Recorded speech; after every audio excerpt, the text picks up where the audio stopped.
As we turn now to the food crisis, shortly after saying they were deeply concerned about soaring global food prices and supply shortages, world leaders attending the G8 summit in Hokkaido sat down to an 18-course gastronomic extravaganza, courtesy of the Japanese government. The dinner was themed Blessings of the Earth and the Sea, and the global food shortage was certainly not evident. The meal included delicacies such as caviar, milk-fed lamb, sea urchin, winter lily bulbs, truffles, and tuna, with champagne and wines flown in from Europe and the United States. The extravagance of the menu drew disapproval from critics. The charity Save the Children said, quote, "It's deeply hypocritical that they should be lavishing course after course on world leaders when there's a food crisis and millions cannot afford a decent meal." A preliminary World Bank study released last week estimated up to 105 million people could drop below the poverty line due to rising food prices, including 30 million in Africa. Grain prices have more than doubled since January 2006, with 60% of the rise occurring this year. More than 30 countries have experienced rioting over food shortages. Overall, the world's poorest countries like Bangladesh, Ethiopia, and Haiti, which import most of their food, stand to suffer the most. Frances Moore-Lappé is the co-founder of the Institute for Food and Development Policy, the Center for Living Democracy, as well as the Small Planet Institute. She's the author or co-author of 16 books. Her 1971 bestseller, Diet for a Small Planet, sold more than 3 million copies. Her latest book is called Getting a Grip: Clarity, Creativity, and Courage in a World Gone Mad. The 18-course meal. Your comments? Unbelievable. I mean, maybe too believable, but especially after Gordon Brown was preaching to his British citizens to be more careful about food waste as a solution to a growing food crisis. But I just want to start out saying, Amy, that this is perhaps the biggest human rights debacle, human rights crisis of my entire lifetime. And now that I'm 64, that's getting to be able to say something, you know. And it is totally avoidable. How? Well, first of all, let me just start out that human beings, we're a pretty bright species. And feeding oneself and our offspring is what every species does. And we evolved sharing food, where if there was food, everybody ate. And so the only way that I can understand this crisis is that ideology, has more power than instincts. And we have been trapped increasingly into an ideology that says that there's only one rule that governs an economy, that is highest return to existing wealth, people, you know, who already have the shares. So we end up preaching free market as if that were a magic cure. And I call it faith-based economics, because actually what we have been locked into and what is underneath this crisis is that we accept a power-centralizing, power-concentrating economy, which means that no matter how much is produced, I mean, there's no food shortage. I just want to really underscore that. Food production has been keeping ahead of the numbers of people on our earth. There's no food shortage. We are creating scarcity out of plenty because of this power concentrating model that this idea that is more powerful than our food sharing instinct that we evolved in. You did a piece in the Huffington Post called "Just Who's Doing the Hoarding? Food Independence and Real Democracy." What do you mean by food independence?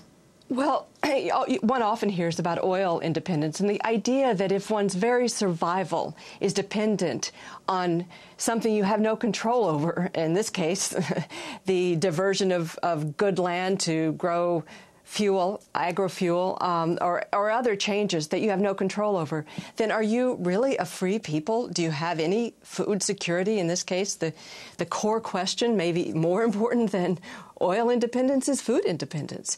And yet, you know, from the beginning of my work on hunger way back in the 70s, in our book, Food First, I wrote with Joseph Collins, we made this point that in a world where clearly power is concentrating, if you can't grow food to feed yourself, then you are highly insecure. So all of the policies, however, of the last several decades that international agencies have been pursuing in some ways coercively by making their aid dependent on this kind of policy of what I'm suggesting here, that third world countries have been encouraged to grow whatever will bring the highest price in the global market and then import food when needed. And they are therefore set up for this disaster where we see a skyrocketing of food prices. And so the imports then become unattainable and they are on the edge of hunger or starvation.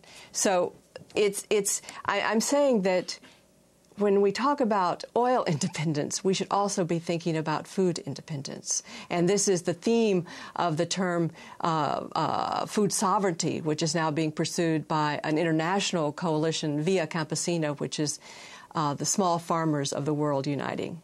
And what do you think has to happen right now?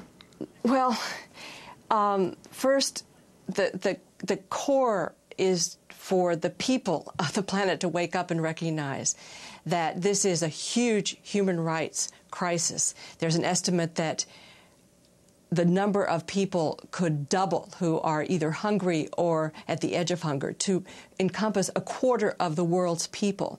So it's an awakening. There is no food shortage, so that just growing more food will not solve the problem. And to challenge their governments to say, yes, growing more food can be very important.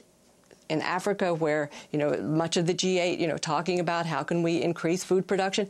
But let's wake up from this myth that production alone can solve the problem, because 80% of the people in the world today are living in societies where inequalities are increasing. So no matter how much is produced, they can't buy the food they need. So here in our country, clearly what to do is to elect a new government, but not think that that's enough. Continue to pursue the idea that the market can only work when it is subsumed, when it is part of a democratic polity that is setting the standards around it, so that we won't do things like shift good land into agrofuel. The head of the Food and Agriculture Organization said that 100 million tons of food have now been diverted. And clearly, no assemblage of regular citizens would say, oh, yeah, 18 million children are dying a year of hunger. Let's shift food into agrofuel. No. So we have to reclaim democracy, in a word. Very briefly, Frances Moore-Lappé, you have your ideas that you lay out in Getting a Grip to help us probe deeply, identify causal forces, choose entry points, and shift patterns.